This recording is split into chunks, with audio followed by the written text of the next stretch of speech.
Hello everyone, मैं मिथुन सिंह स्वागत करता हूं आप सभी का। आशा करता हूं आप सभी बहुत अच्छे होंगे। देखिए, एपीएस के प्रीवियस ईयर क्वेश्चन पेपर का सॉल्यूशन अब आपको यहां पे मिलना शुरू हो जाएगा। जो लोग पहली बार चैनल पे आए हैं, please do subscribe this channel and press the छोटू मोटू bell icon for the latest update. आप हमारे साथ टेलीग्राम पे भी कनेक्ट हो सकते हो, नीचे टेलीग्राम चैनल का लिंक आपको दे दिया गया है। तो चलिए, वेरी फर्स्ट क्वेश्चन आपके सामने ये रहा, which of the following is a pre required to learning a language. Learning, देखिए यहाँ पे सबसे पहली बात है तो यहाँ पे टू नहीं लगेगा। टू के साथ भी वन वाले फॉर्म लगते हैं और फोर के साथ आईएनजी यानी कि झिरंड लगता है, तो ये स्पेलिंग ही गलत है। खैर कोई बात नहीं, इसे रहने देते हैं।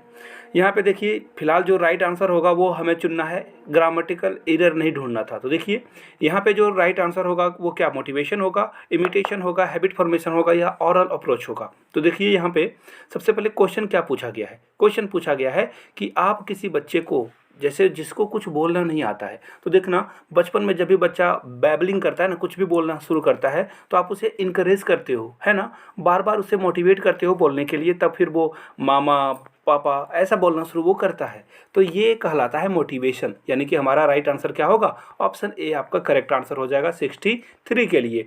आगे बढ़ेंगे क्वेश्चन नंबर 64 की ओर, जो कि आपके सामने यह रहा।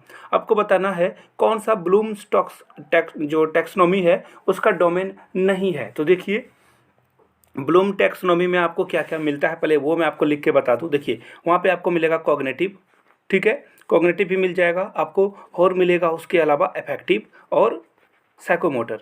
तो यहाँ पे देखिए, ये तीनों ऑप्शन तो होता है किसमें, ब्लूम टैक्सोनॉमी में, लेकिन ऑब्जेक्टिव नहीं होता है। तो हमारा राइट आंसर क्या हो जाएगा, ऑप्शन 2। यहाँ पे नॉट पूछा गया था। देखिए, आप लोग जब भी क्वेश्चन सॉल्व करें तो प्लीज़ क्वेश्चन को थोड़ा सा और ध्यान देकर आप पढ़ा करें। देखिए यहाँ पे जैसे नोट पूछ दिया था, आपने तुरंत देखा ब्लूम्स टैक्सोनॉमी और आप आंसर कर देते, लेकिन ध्यान देना है, ये नोट से पूरा खेल चेंज हो जाता है। चलिए आगे बढ़ेंगे क्वेश्चन नंबर 65 की ओर। और क्वेश्चन नंबर 65 में यह बोला गया है कि एक 2 सेंटीमीटर के जो सर्कल है उसका 2 सेंटीमीटर उसका रेडियस है, उससे आपको एरिया को है फाइंड करना है।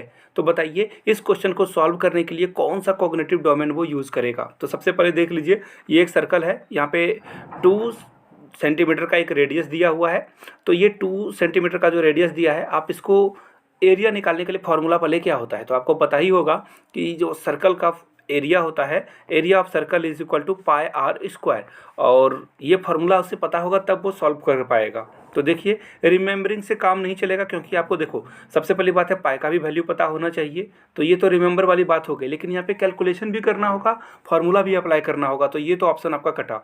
अंडरस्टैंडिंग, बिल्कुल अंडरस्टैंडिंग तो चाहिए ही, अप्लाइंग भी चाहिए, एनालाइजिंग भी चाहिए। लेकिन अब ये देखिए तीनों सही हैं, लेकिन तीनों में सबसे बेस्ट ऑप्शन कौन सा है। तो देखिए यहाँ पे अगर वो अप्लाई नहीं कर पाएगा अच्छे से फॉर्मूला को या फिर पाई का वैल्यू को, तो वो सही नहीं कर पाएगा। तो फिलहाल जो राइट आंसर आपका जाएगा वो जाएगा किसके साथ, अप्लाइंग के साथ, यानी कि ऑप्शन 3 इसका राइट आंसर हो जाएगा। अगले क्वेश्चन की ओर बढ़ेंगे। नेक्स्ट क्वेश्चन आपके सामने ये रहा, the psychologist who defined the moral development. तो देखिए, मॉरल डेवलपमेंट किसने दिया है, तो देखिए प्याजे ने कॉग्निटिव डेवलपमेंट दिया है, थॉर्नडाइक ने क्या दिया है, नीचे कमेंट करके आप बताइए क्वेश्चन ऑफ द डे में। पेवलव ने क्या दिया है क्वेश्चन ऑफ द डे में आप बताइए, डगल ने क्या दिया है वो आप कमेंट करके बताएंगे। तो देखिए यहाँ पे जो फिलहाल राइट आंसर होगा, ये चारों ऑप्शन इनकरेक्ट है। करेक्ट आंसर होना चाहिए था कोहल वर्ग। जी हाँ, कोहल वर्ग इसका राइट आंसर होता है, बट यहाँ पे दिया हुआ नहीं है, तो हम लोग इस क्वेश्चन को शायद वो सारे लोगों को नंबर उन्होंने दिया होगा। तो फिलहाल इसका जो राइट आंसर होगा वो होगा कोहल वर्ग। मैंने आपको राइट आंसर बता दिया। अब देखिए आपसे पूछा गया है, identify the figure who has defined LAD, language acquisition device. तो देखिए लैंग्वेज एक्विजिशन डिवाइस किसने खोजा था, तो देखिए इसका जो राइट आंसर होगा दोस्तों वो होगा नोम चॉम्स्की। इन्होंने बताया था कि ब्रेन जो है हमारा 2 पार्ट में डिवाइड होता है, एक होता है लेफ्ट, एक होता है राइट। और आप लोग कमेंट करके बताइएगा कि हम लोगों का ब्रेन लेफ्ट ज़्यादा चलता है या राइट ज़्यादा चलता है। और इन्होंने बताया कि हमारे ब्रेन में ना ग्रामर सीखने के लिए एक इनबिल्ड जो है मशीन होती है, जिसे LED इन्होंने नाम दिया है। एक्चुअली ऐसा मशीन आपको मिलेगा नहीं, अपनी खोपड़ी को खोलोगे आप तो, लेकिन वो बोलते हैं ना कि माइंड में ऐसी सेट होती है चीज़ें कि आप खुद ब खुद ग्रामर सीख जाते हो। जैसे सपोज कर लो कि अगर कोई इंग्लैंड में पैदा होगा बच्चा, तो वो इंग्लिश बोलना शुरू कर देगा। अब कोई अगर भोजपुरी फैमिली में रहने वाले फैमिली के साथ पैदा होगा, तो वो क्या करेगा, भोजपुरी सीख जाएगा, बंगला सीख जाएगा, मराठी सीख जाएगा। अलग अलग फैमिली में रहेगा तो अलग अलग लैंग्वेज को एक्वायर करेगा। आगे बढ़ेंगे क्वेश्चन नंबर 68 की ओर। उससे पहले बता दूं, आखिरी के 10 दिन बचे हुए हैं, 10 दिन भी नहीं, 8-9 दिन का ही समय आपके पास है।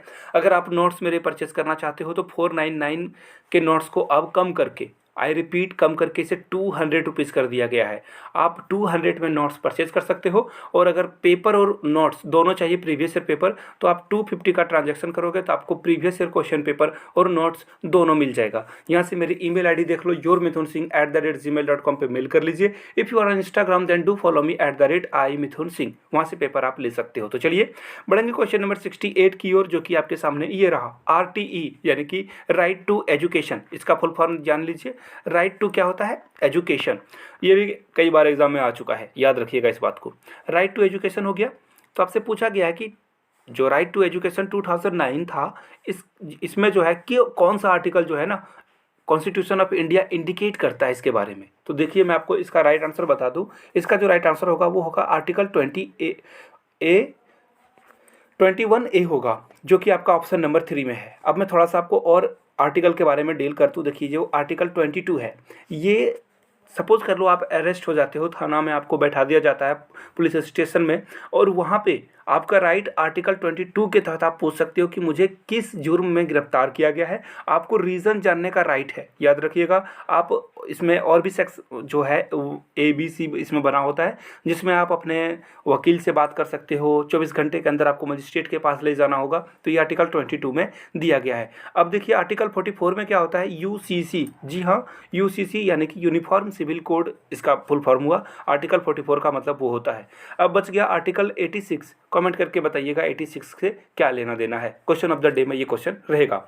आगे बढ़ेंगे। आपको बस ये बताना है जेंडर क्या है। जेंडर क्या है?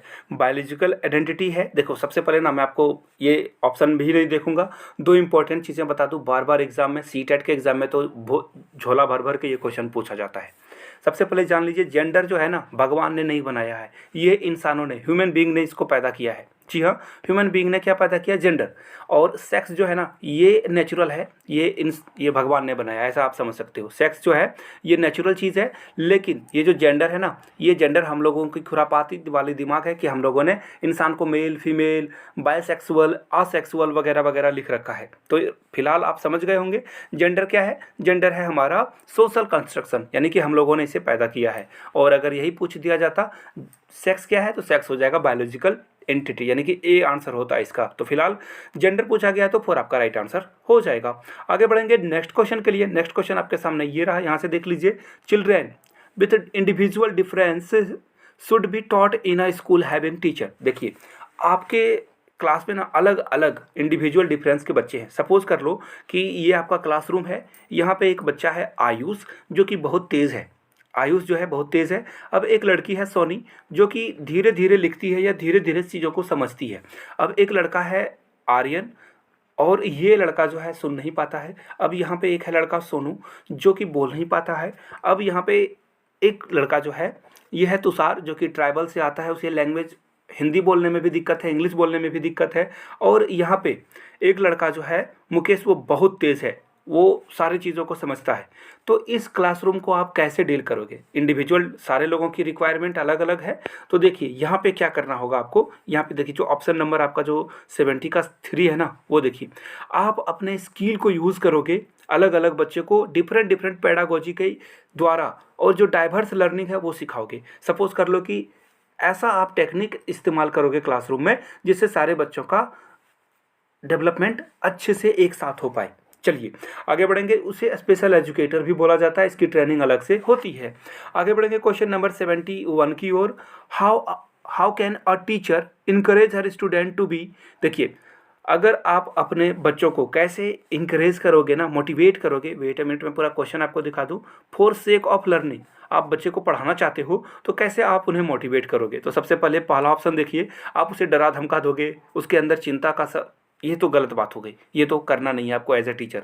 आप उसे कम्पिटिटिव टेस्ट लोगे। देखो मैं एक बात बताऊं, अगर लता मंगेशकर जो कि गुजर चुकी हैं, उन्हें अगर उनके पिताजी बोलते कि तुम क्रिकेट खेलो, तो क्या वो आज आप लता मंगेशकर के बारे में जान रहे हो, वो जान पाते क्या?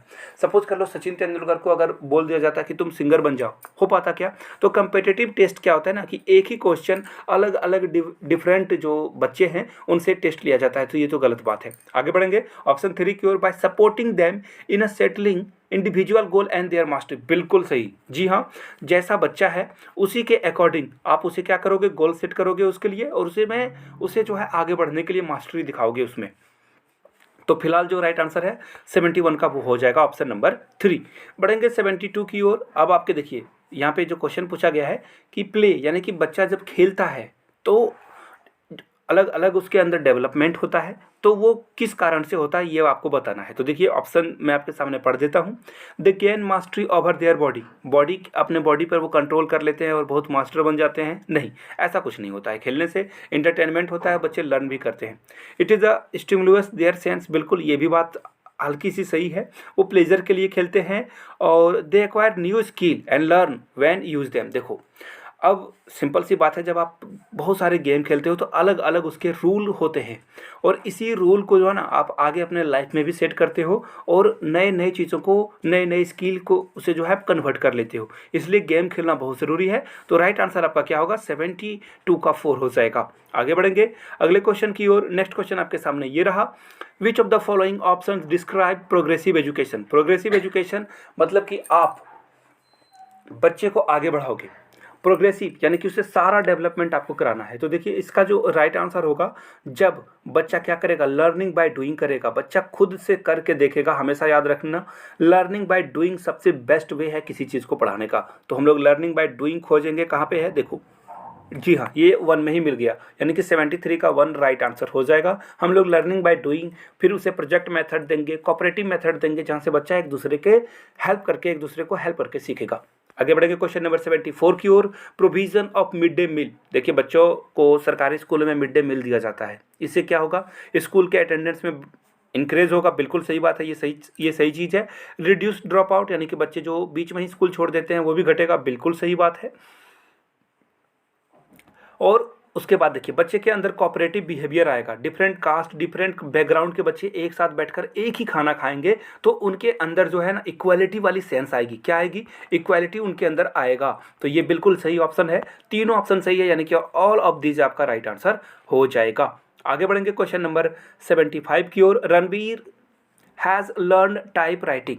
देखिए रणबीर एक लड़की का नाम है यहाँ पे, और वो टाइप राइट करने सीख चुका है। अब वो हाई स्कूल जाती है और सीख जाती है, तो वो हाई स्कूल जाती है, अब वहाँ पे वो कंप्यूटर सीख रही है, तो वो कीबोर्ड पे ना बड़ा इजीली काम कर रही है। तो इसका क्या मतलब है, तो देखो सिंपल सी बात है, अगर आपको आटा सानना आपने घर में सीख लिया, अब आप कहीं पे जाते हो और वहाँ पे आप रोटी बनाना सीखते हो, तो ये क्या हुआ, ट्रांसफ़र और नॉलेज हुआ। सपोज कर लो किसी को गाड़ी के अलग अलग पार्ट को खोलना आ रहा है, तो वो मैकेनिक बनना चाहेगा, तो दुकान पे अगर वो वहाँ पे पार्ट्स खोल लेगा, और वहाँ पे क्या करना होगा, उसे कम एफर्ट लगाना होगा, ट्रांसफ़र ऑफ यहाँ पे क्या होगा, नॉलेज हो जाएगा या फिर लर्निंग हो जाएगा। यानी कि 75 का राइट आंसर क्या होगा, ऑप्शन 2 हो जाएगा। सिंपल सा क्वेश्चन था। आगे बढ़ेंगे क्वेश्चन नंबर 76 की ओर, लर्निंग का एसेंशियल जो कंपोनेंट है वो क्या है, नीचे कमेंट करके आप लोग बताइए 76 का राइट आंसर क्या होगा। बड़ा ही लड्डू क्वेश्चन है, मैं नहीं से बता रहा हूँ, आप लोग बताइए आप इसका राइट आंसर क्या होगा। बढ़ेंगे क्वेश्चन नंबर 77 की ओर, which of the following motives are consider as a primary motives. देखिए प्राइमरी मोटिव्स क्या होता है, तो बिल्कुल आसान सा है, ये साइकोलॉजिकल मोटिव होता है, जहाँ पे आप क्या करते हो, प्राइमरी मोटिव होता है आपका। ये सोशल मोटिव तो क्या आएगा, सेकंड नंबर पे आएगा या थर्ड नंबर पे आएगा, पहला तो फैमिली हो जाएगा, उसके बाद ये आएगा, तो ये तो होगा नहीं। आगे बढ़ेंगे, there are 4 different kind of reading. देखिए किसी चीज़ को पढ़ने के लिए ना सबसे पहले याद रखिए LSRW होता है। सबसे पहले आप क्या करते हो, सुनते हो, फिर आप स्पीक करते हो, तब आप रीड करते हो, फिर राइट करते हो। तो सबसे डिफिकल्ट है राइटिंग और सबसे ईजी है लिसनिंग। तो LSRW को अगर आप सारी चीज़ों को अगर आप अरेंज करोगे ना तो आप सीख पाओगे। राइट आंसर आपका क्या होगा, ऑप्शन 4 होगा। स्किमिंग, देखो बच्चा ना शुरू में ऐसे ऐसे लिखना शुरू करता है, चीसना शुरू कर देगा, फिर धीरे धीरे सीखना शुरू करेगा, तो राइट आंसर आपका क्या होगा, ऑप्शन 4 हो जाएगा। आगे बढ़ेंगे नेक्स्ट क्वेश्चन के लिए। अब आपको बताना है LBLT का फुल फॉर्म क्या है। तो देखिए LBLT का फुल फॉर्म आपके सामने ये रहा, task based language teaching. Task based learning teaching आपका राइट आंसर होगा, यानी कि 79 का 3 आंसर करेक्ट होगा। आगे बढ़ेंगे क्वेश्चन नंबर 80 की ओर। और एनसीएफ फुल फॉर्म बताइए आप लोग कमेंट करके, एनसीएफ का फुल फॉर्म क्या होता है। NCF 2005 has been translated into, कितने लैंग्वेज में से ट्रांसलेट किया गया है। तो देखिए हमारे कॉन्स्टिट्यूशन में 22 लैंग्वेज है, तो राइट आंसर यहाँ भी 22 ही होगा, 4 राइट आंसर हो जाएगा। आगे बढ़ेंगे अगले क्वेश्चन यानी कि 81 की ओर।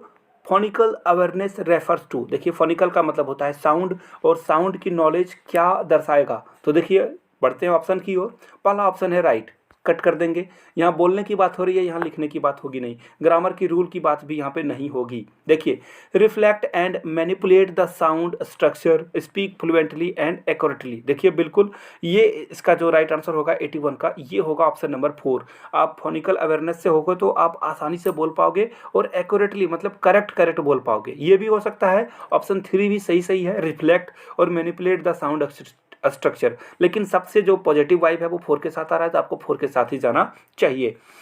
आगे बढ़ेंगे क्वेश्चन नंबर 82 की ओर। You can gain attention of your class through, आप अगर क्लास में एज ए टीचर जाते हो तो आप अपना अटेंशन कैसे लोगे। बहुत जोर से बोलोगे, बिल्कुल गलत, बच्चे डर जाएंगे।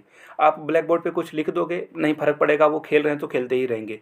आप क्या करोगे, डायग्राम सेट कर दोगे, तो डायग्राम ब्लैक बोर्ड पे आप बना दिया तो बच्चे खेल रहे हैं तो वो ज़्यादा ध्यान देंगे नहीं। स्टिमुलस वेरिएशन करना है, सपोज कर लो बच्चे का मन है कि चलो प्लेग्राउंड में जाकर खेल के सीखना है, तो आपको वो काम करना चाहिए।